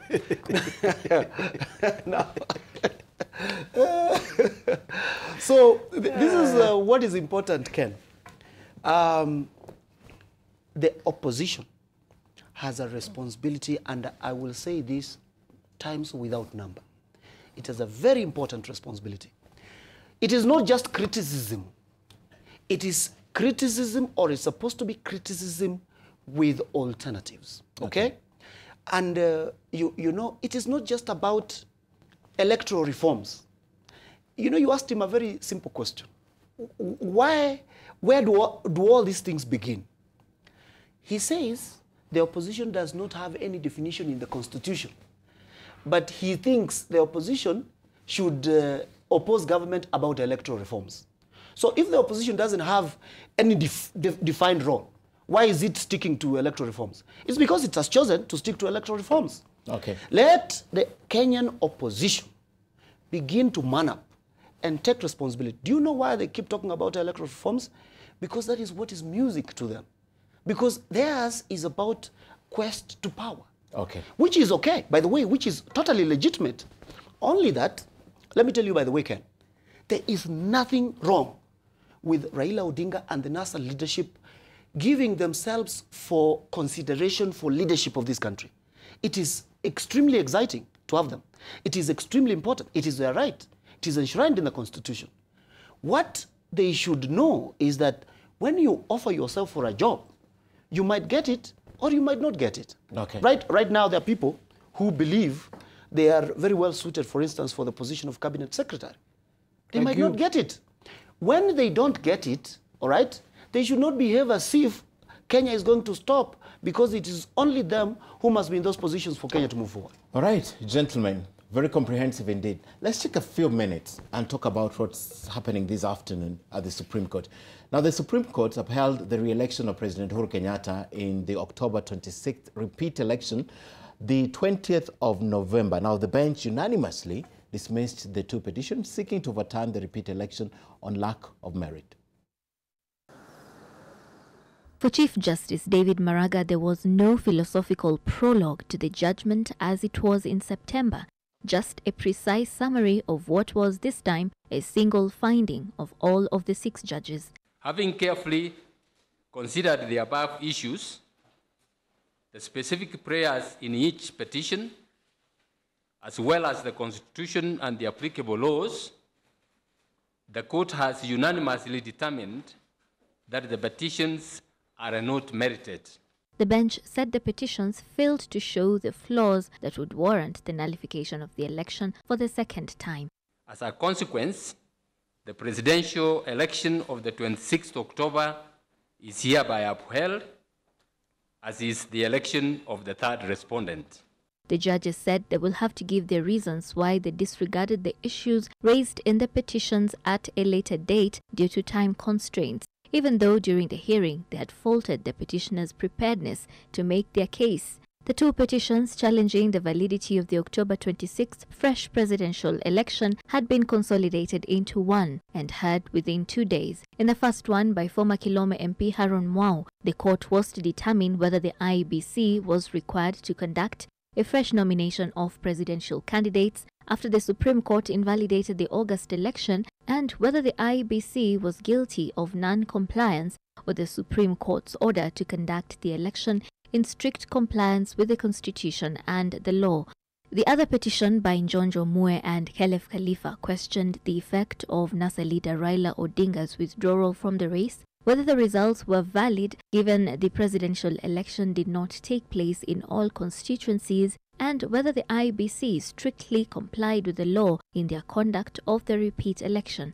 They also questioned the impact of the amendments to the electoral laws on the election of the 26th. Petition number 2 of 2017 by Honorable John Aaron Mwau versus the Independent Electoral and Boundaries Commission and 2 others, as consolidated, is hereby dismissed. Petition number 4 of 2017, Njonjo Mue and another versus the chairperson of the Independent Electoral and Boundaries Commission and 3 others, as consolidated, is also hereby dismissed. All right, gentlemen, that sets the stage for what's supposed to be happening this afternoon. Ideally, we should have dealt with this on the 20th. You know, they should have delivered the ruling and then given the comprehensive judgment. And right now, we'll not be back here. But basically, in my mind, there are about 6 major issues that were considered. And what are we looking at this afternoon? Expounding on these issues, looking at them in depth. What are we expecting this afternoon? Would they take them one by one to look at them? Absolutely. And let me start this by saying that, you know, I'm extremely convinced that for the first time, the Supreme Court is going to give some sort of closure to some of these issues that have been outstanding in as far as the whole question of a fresh presidential election in the context of Article 140, Sub-Article 3 is concerned. Remember that in the short ruling, the Supreme Court indicated that the prayers by the petitioners were unmerited. And on the basis of that, upheld the election of 26th of October. So what are the questions that were raised in those petitions? First and foremost, there was the whole question in relation to Article 138, Sub-Article 8, on the question whether that election had been conducted in the 290 constituencies, all right? And I believe that is one of the areas that the Supreme Court is going to touch on because there was the whole question of what would happen in the event that, you know, some areas like happened in the counties of Homa Bay, Kisumu, Siaya and Migori, and whether in the context of the 26th October election, whether if that election did not happen in those counties, that would be a question that would nullify the election. I think that's one of the issues that they're going to deal with. Then the most important question for me is going to be the question of nomination. Yes. Remember that in Raila Odinga versus IEBC and others in 2013, I think at the instigation of the Attorney General, the Supreme Court then had tried to explain what a fresh presidential election under Article 140 Sub-Article 3 would mean.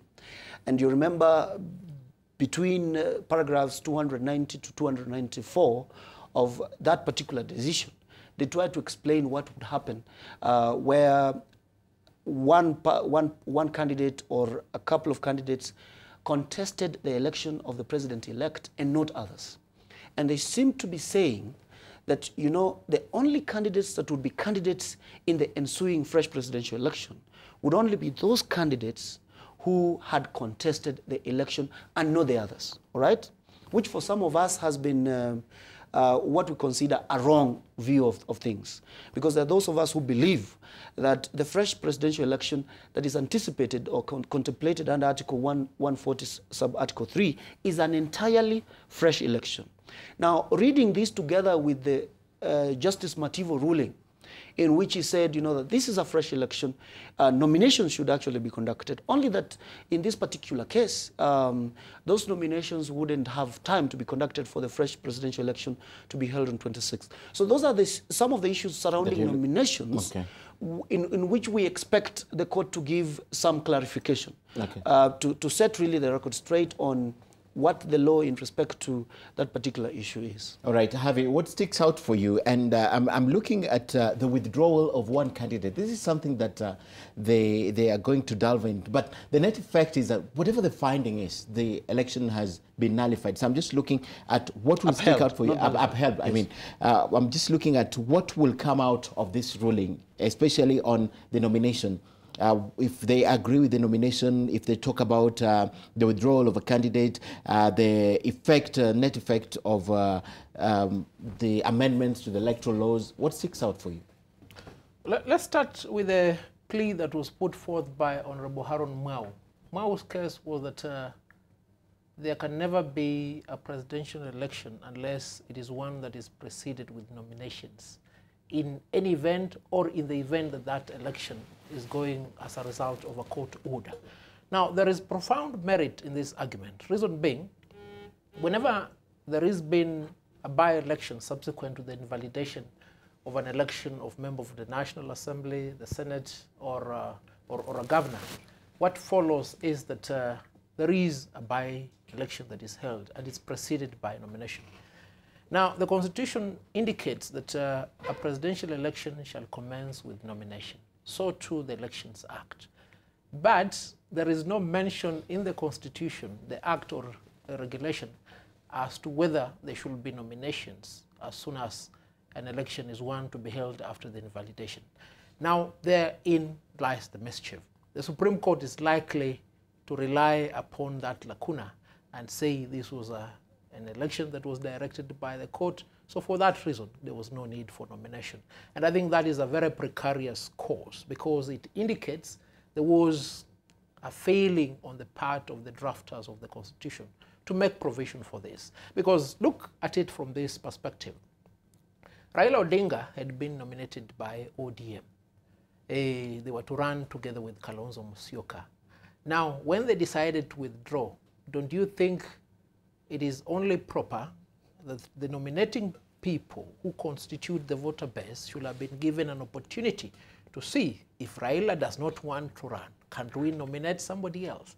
And you can see the voter apathy that succeeded that exercise. The turnout was almost 38%. The strongholds of Raila refused to vote. Ken, do you really believe if there was a nomination and somebody else was nominated or Raila was still nominated, they will refuse to turn up for the vote? I highly doubt. That is number one. Number two, in 2013, the Supreme Court made an opinion based upon the request of the Attorney General as to what will happen to the candidates that are to vie subsequent to the invalidation. And you see, the decision that was made by the Supreme Court was this, that in that eventuality, it is the president-elect whose election has been invalidated, together with the runners-up who shall run. Now, we have a situation whereby, in the preceding days to the election, we had ambulation of litigation coming all over at the High Court. The High Court only dealt with one issue, the one of inclusion of Ekuro. The High Court said it will not deal with any other issue because they are matters presidential. Now the question is this: if all matters presidential election are supposed to be handled by the Supreme Court, on what basis, therefore, did IEBC rely on the decision of a High Court judge to include this? This is an area where the Supreme Court is going to do a very big somersault to explain. But it must be understood from this context. Those judges are individuals. Before they were appointed judges, they were lawyers. The problem that we always see here when people tell you that the law is quite clear, follow the law, is because those who tell you do not understand what the law is. Okay. What law that is always enforced in the court is based upon a very small theory of law. But in the mind of the judges, they're also guided by other theories. We have ordered an election on 1st September to be held. Clearly, we can see a key participant in that election does not want to participate because in his view, he perceives that the electoral body is not well reformed to give a free and fair election. We have seen the voter apathy. We had indicated that if there is any failing in a repeat election, we'll annul it. The court has to be practical. Even if they were to annul this election that was held on the 26th, the same mistake will be repeated. And therein lies what we call the sovereign power of the people. Sometimes there are issues that cannot be resolved by the court. It's like a wound that will heal naturally. If you nail a 6-inch nail into a eucalyptus tree, it will not die, it will survive, you understand? So it is the expectation of the court that it will not be the obligation to cure problems that are not their function. Okay. And in my opinion, the decision by the High Court, the decision by the Supreme Court was a practical decision, taking into account the contest and the context of this environment. Okay. Yes. All right. I'd like to give you a minute each to conclude, because we have done this for the last 1 hour and 45 minutes.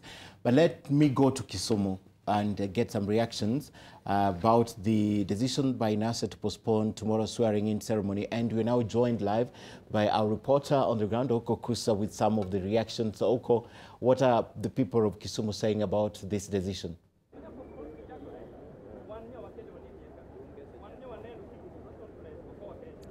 Yes, Ken, actually that postponement is a topic that is playing on everyone's lips here.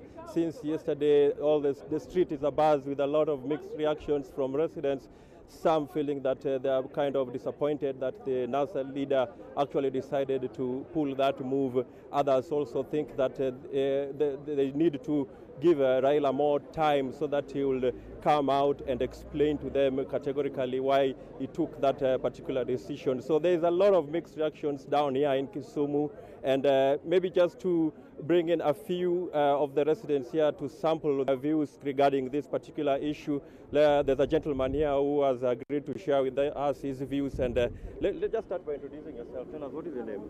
I'm Ken. Yes, Ken. Yeah. So tell us, I mean, in your opinion, what is your reaction regarding what NASA did yesterday by postponing the swearing in?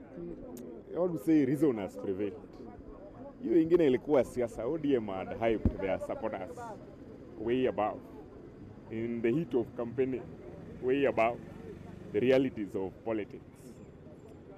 The reality is that ODM is in uncharted territory, very uncharted. Attempt to swear in a parallel government has very grave consequences. Our radicals within the ODM wing walikuwa wamepeleka hii kitu mbali sana. Na mimi nafurahi reason imeku. Hii topic ya swearing in to realists mwenye na reason wachane na hii maneno. There's another gentleman who was willing also to share with us his thoughts. Okay, he's coming, Ken, just a second. Okay, just start by introducing us, and then you tell us briefly, what is your reaction as far as NASA's decision to postpone the swearing in is concerned? My name is Victor Ogembo. I'm the Secretary General of the People's Parliament. I think there is just misunderstanding because they didn't use the word cancelled. They postponed. And every day we know that Raila Amolo Odinga is a Democrat and he wants to give a room to the dialogue and so that things can be done in a correct way. So I want to urge all Kenyans, wherever they are, that Raila did not cancel his inauguration, but he postponed. So it should be clear, and things should not be taken out of context, that everything is nullified. It's not nullified. It is postponed just to give time to dialogue. Yes. There's another school of thought within Kisumu that thinks that that even postponement you're talking about was not warranted, that they should have just gone ahead and carried on with the ceremony, the swearing ceremony. Yeah, that's true. We are a bit, I can use the word English disappointed because we really expected that. But Raila knows how to play his cards well, and he knows why he has given this, he has postponed this. But we are giving him the benefit of doubt that he will still go on no matter the delay. But the journey of Canaan is still live, kicking, and is still on course. We believe that we'll be going. That's how I want to urge Kisumu residents, even though we are disappointed, we were really expecting this. Some of us were prepared for this to take the journey by tomorrow morning, going to Canaan.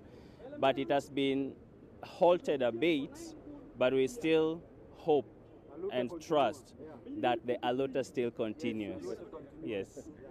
Well, Ken, those are some of the views here. As you have said, not everyone here has lost hope about this particular journey to Canaan. And as you have heard from some of the residents, is that there's a tinge of disappointment in some of them. Others have lost hope, like the gentleman we spoke with earlier. But the second guy says that hope is still alive, and they are waiting for NASA leadership to give them direction. All right. Oko Kusa, thank you very much, and we'll wait for more reactions from Kisumu. Actually, it's very difficult to discuss this case that is happening in the afternoon. It's comprehensive ruling. We already have the verdict out there. The verdict is in, so we already know what happened. So it's very difficult, but we'll be breaking it down.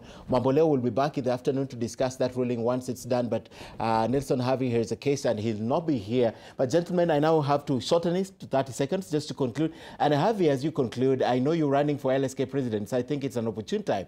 Probably they're watching. You can say one or two. So I'll start with you, Mamboleo, just in 30 seconds. Let me first start by saying that my colleague and senior Harvey has really started moving towards center, and I'm really considering very seriously for the position of LSK president. But having said that, let me also quickly move to say something small about the clip you just played from Kisumu. From Kisumu, you know, that guy said, I don't understand why Ken Mijungu and Nelson Harvey in Nairobi cannot see things clearly, like that guy in Kisumu is saying them. Yes. He is saying, you know, there is no option. You cannot swear in a government when there is already a government in power. So this is what I want to say. Ken, just briefly, yes. Anything that walks and talks like NASA might be deemed to be NASA, but you know, you will confirm. So this is what is important. Raila Odinga and the NASA leadership, you see your supporters are already accepting what the reality is. Please confirm what they believe by telling them that, you know, the path to Canaan has hit a snag. Okay. We have to wait for another time. All right. Thank you. It has to be very brief. And Harvey, finally. Well, Ken, you are a lawyer by profession, so I expect your vote. In the Sunday Nation of yesterday, they enumerated the individuals who have stood up as nominees to run for election. We've come out of a very gruesome presidential election. We are going to the election of the Law Society. The Law Society has a very fundamental role of shaping the direction of public policy, opinion, and how the entire administration works. Now, I have had a track record of having fought corruption in the judiciary. You remember we sent away Justice Mutava at my complaint. Now, last year, I participated a lot in getting rid of the cartels that had permeated the judiciary that were controlling Justice Mutunga. And you now see we have a very functional judiciary. But there are also cartels within the Law Society. And I want to tell those people who are my supporters not to listen to this nonsense that those cartels are peddling, that Harvey is not eligible to run. Harvey has 15 practicing certificates. For the purposes of computing years of service of an advocate, a practicing certificate for a year counts. So I beseech you, you listen to individuals who are running for the seats, individuals with proven record to speak boldly, to act forthrightly. Okay. Elect them, because we cannot have a complacent Law Society. Let's have a brave new bar. That is my clarion call to you. All right, we have to. You'll be back in the afternoon. You'll be back in the afternoon. One thing about Harvey. You'll be back in the afternoon. Thank you very much. Thank you, Harvey, and thank you, Mamboleo. Mamboleo will be back with us in the afternoon. Now let's go for some entertainment, and Usha is already in studio. Usha.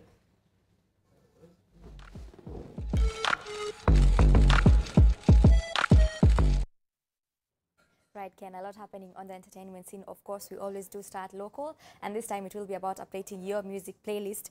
So we do have Nika the Queen, who has released a new gospel song, and it is called Naringa. Take a listen.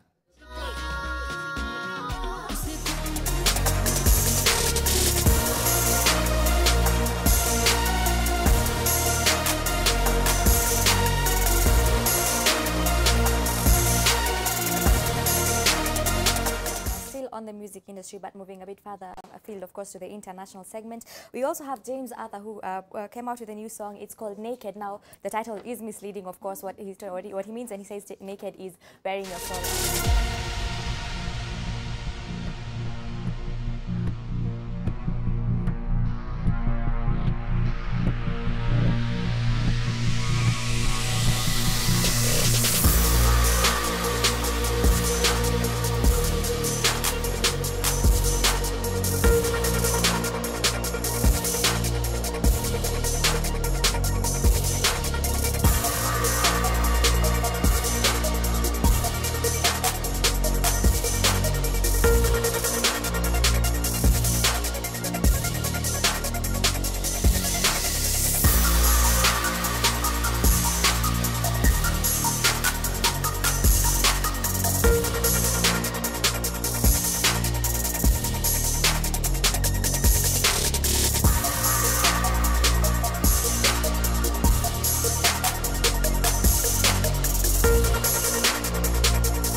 And welcome back to NTV Today. My name is Ken Mijung with a quick news update for you at this hour.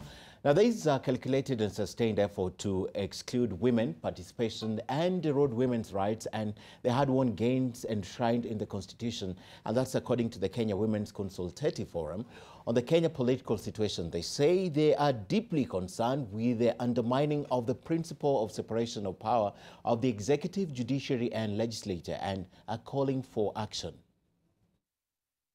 We reaffirm that gender equality principles in the political, economic and social space are constitutionally guaranteed and are inalienable and permit no derogation outside the Constitution's own permissions. We reiterate that the present crisis cannot be comprehensively resolved without the participation of women. We commit towards rallying towards a more egalitarian and inclusive government where women have meaningful voices at all levels. We, the women of Kenya, hereby call for the recognition and inclusion of women as a sector in all national dialogue processes and structures at all levels. We demand fidelity to the framework on equality and non-discrimination as enshrined in Article 27 of the Constitution of Kenya 2010 to guide the national dialogue and reconciliation process and outcomes. Former Vice President Mudi Awori and lawyer PLO Lumumba have challenged Nairobi County Governor Mike Mbuvi Sonko and his deputy Polycarp Igathe to return Nairobi to its glory days, outlining how the post-independent Nairobi was well planned and managed by the city council. The former VP maintained that most Nairobi estates were human-friendly and the city was the cleanest on the continent. The two spoke during the launch of a book on Nairobi authored by Susan Wahungu Githuka and Natalie Githuka yesterday. The event coming at a time residents of Nairobi have been calling on the county leadership to address the issue of garbage and the city's general cleanliness as well as the hawker situation. Before TV stations, I look back with nostalgia, with freedom. Although we looked to be restricted, but life was easy. There was no garbage. They collected garbage on a daily basis. A22 was our house, and I remember how regular garbage collection was at that time, Polycarp Igathe. It was on Monday, Friday, and Saturday. And I remember on Saturday when we were present, we used to say, Kamero nakauti nakagoro kamwe. I remember those days so very vividly. Now that you, Polycarp, and my good friend Sonko are at the head, and my good friend Sakaja, can you return those days? Today, sorry, you are in for a lot of problems, Banaigali. Perhaps you could pick a leaf from the estate managers of the 50s and the 60s who came around just to see that the flowers were growing, that the water was flowing, and that the bulbs in the streets were always replaced when they broke down. And our dream, I agree with you, my friend PLO, is to take Nairobi back to that glory, to regenerate Nairobi. Right, you have to agree with me. It's good to see Mzee Mudi Awori back. It's been a while since I last saw him, and he looks still very, very energetic, very strong, speaks so well. Right, moving on, a human rights lobby has challenged both the national and county governments to give priority to socio-economic rights of Kenyans as opposed to funding ambitious projects. Haki Jamii raised concerns of a continued investment on infrastructure projects in the county at the expense of improving the lives of millions of Kenyans who are still grappling with socio-economic challenges. Oko Kusa reports.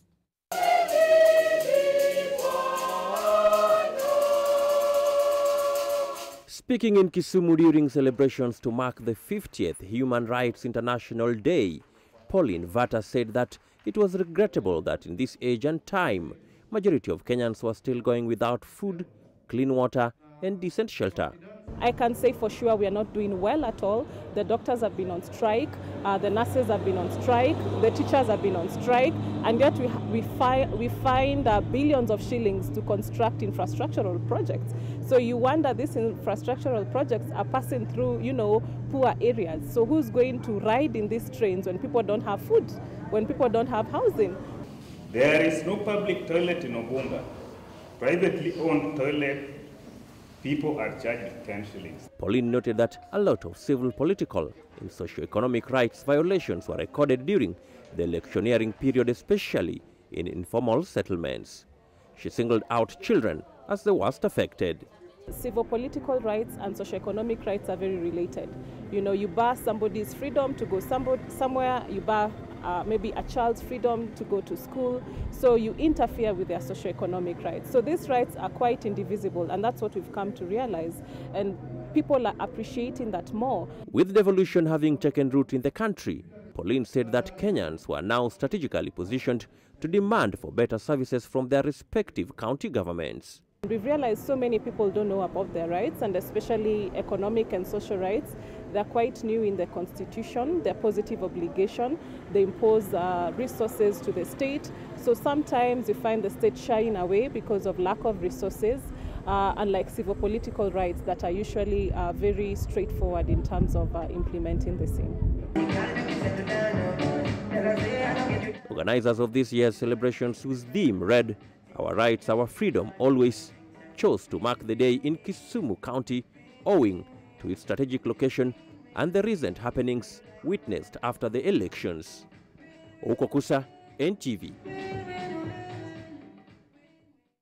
Education Cabinet Secretary Fred Matiang'i has ordered the Commission for University Education to audit all universities operating under letters of interim mandates to determine their suitability to continue operating. The directive coming at a time when some private universities have been accused of issuing degree certificates to politicians who did not attend classes. Matiang'i said that the move will ensure that the quality of education in institutions of higher learning in the country is not compromised. The CS also warned universities found to be operating beyond the stipulated timelines will be deregistered. He was speaking during the 31st graduation ceremony of Amref International Training Center, which is translating to Amref International University. The institution also received its letter of interim and will begin offering degree courses in community health, nursing, and midwifery.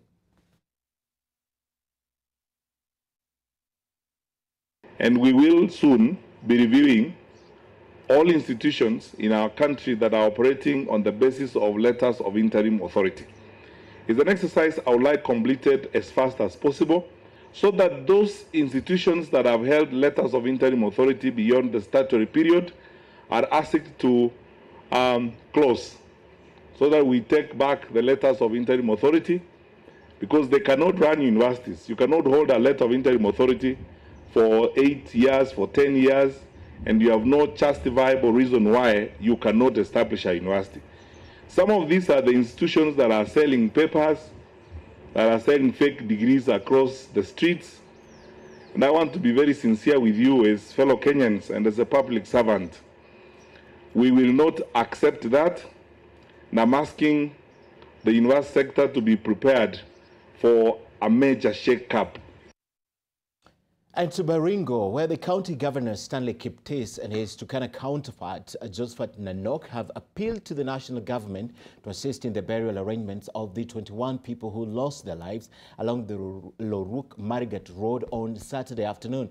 They also want the government to offset the bills of the dozens of survivors recuperating at various hospitals in the region. Speaking when they visited the survivors at the Baringo County Referral Hospital, the two said that most of those who lost their lives were relatives. They are also calling on the national government to improve security in the region.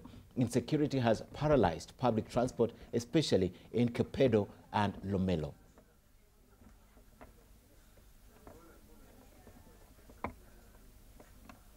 Public transport has been paralyzed. There are no businessmen who want to invest into that.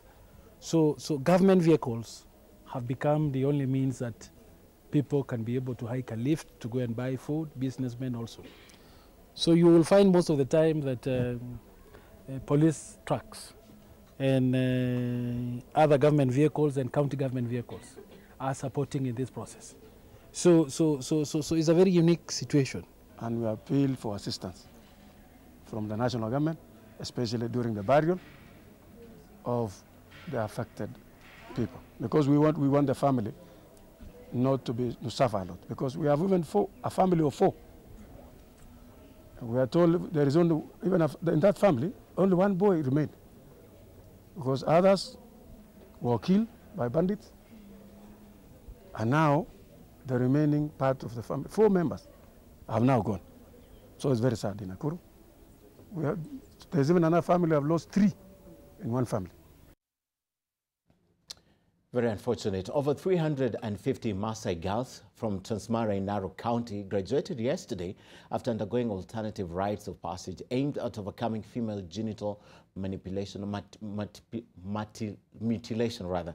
The health and leadership graduation ceremony was a culmination of the week-long training bringing together adolescent girls at Eka Kenya Center for Excellence. The girls were taken through dynamic topics that include leadership skills, children's rights, self-defense, and the effects of harmful culture practices such as female genital mutilation and early marriages. The training program aims at impacting life-changing skills on the girls to enable them make informed decisions and live effectively in a society that is highly parochial.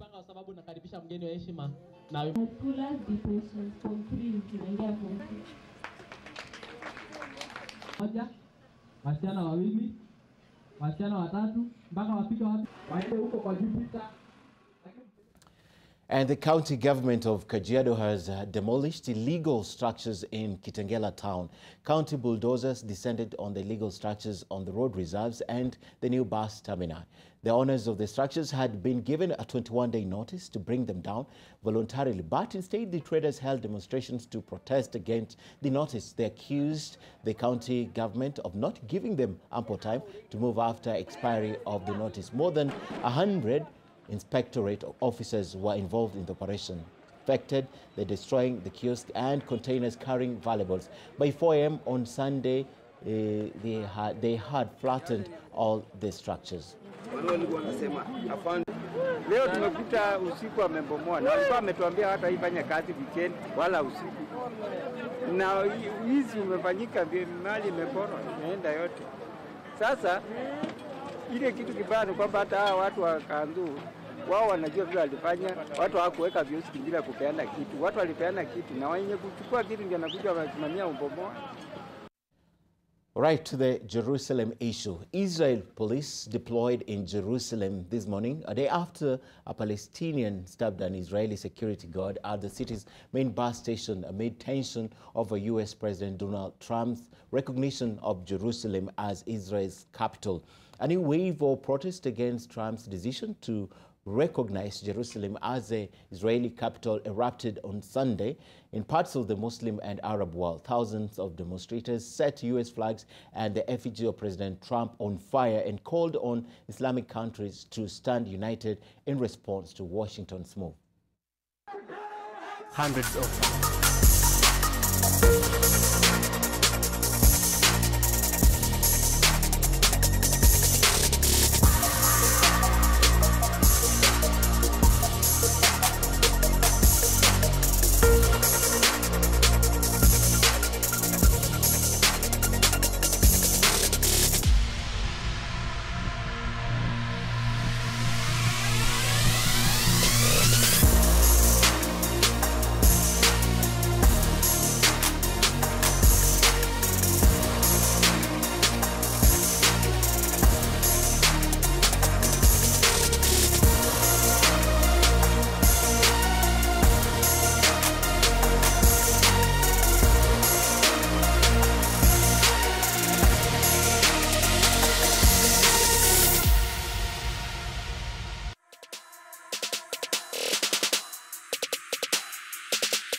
Time now to play, and Vihiga Queens are the champions of the Football Kenya Federation Women's Premier League. Vihiga Queens defeated Thika Queens 2-1 in the playoff final played at the Camp Toyoyo grounds. It's worth noting that their male counterparts, Vihiga United, emerged the winners of the National Super League to earn promotion to the Kenya Premier League. Warode Kiru with the highlights. Vihiga Queens, who topped Zone B, and Thika Queens, who topped Zone A, faced off in the final of the Football Kenya Federation Women's Premier League playoff. Thika saw a lot of the ball early on, but Vihiga were more efficient and fluid in their passing, and their efforts were rewarded in the 13th minute through Terry Angesha.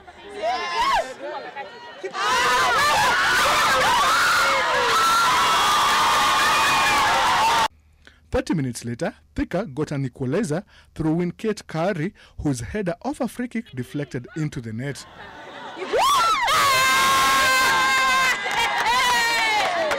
But just 2 minutes later, Red Hot Angesha scored her second from a swift counter-attack that proved to be the winning goal.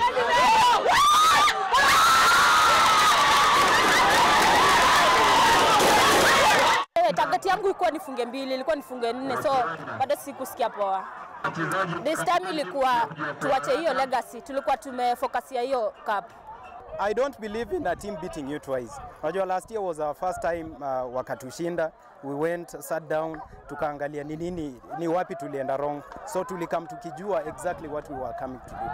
For their win, Vihiga got sweet revenge over Thika, who beat them in last year's playoff final and also earned 100,000 shillings. Thika earned 70,000 shillings, while Oserian, who pipped Makolanda 1-0 to finish third, earned 30,000 shillings.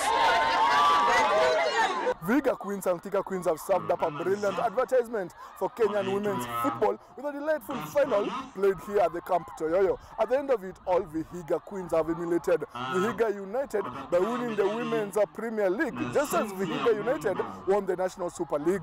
All in all, a brilliant display of women's football.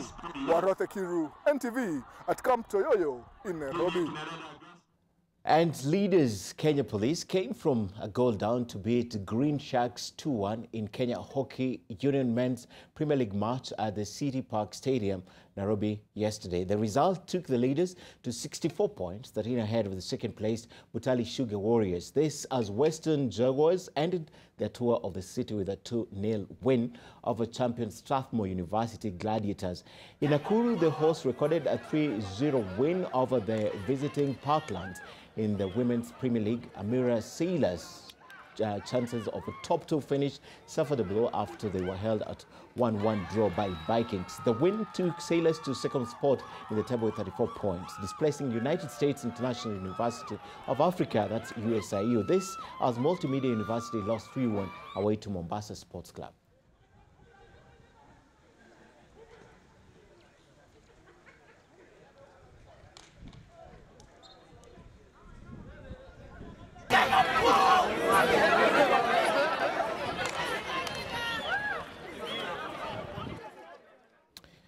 And Manchester City manager Pep Guardiola took a big step towards his first trophy in English football with a 2-1 derby win over Manchester United, which sent his team 11 points clear at the top of the Premier League. Guardiola, who won 3 Spanish League titles and 2 Champions League crowns during the first his time with Barcelona, and then won 3 Bundesliga titles with Bayern Munich, had faced questions about whether his trademark possession style would work in England.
body at the Thika Level 5 hospital 2 weeks ago before her case and that of her husband proceeds for hearing.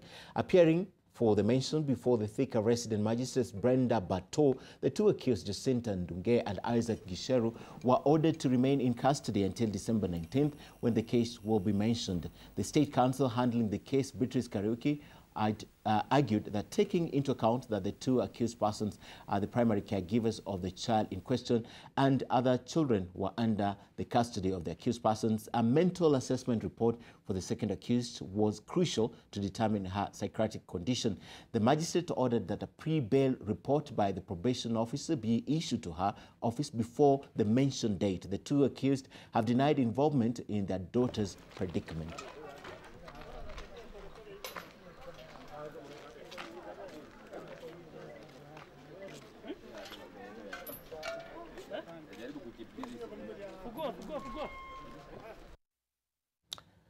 Right, thanks for watching. It's about 25 minutes past 1 o'clock. Remember, we're back here at 2 o'clock to talk about the Supreme Court comprehensive ruling that will be delivered this afternoon. So stick around, stay with NTV. We'll have it live for you from the Supreme Court of Kenya. I'm Kenry Jun. Good afternoon. Don't forget to be here at 2 p.m.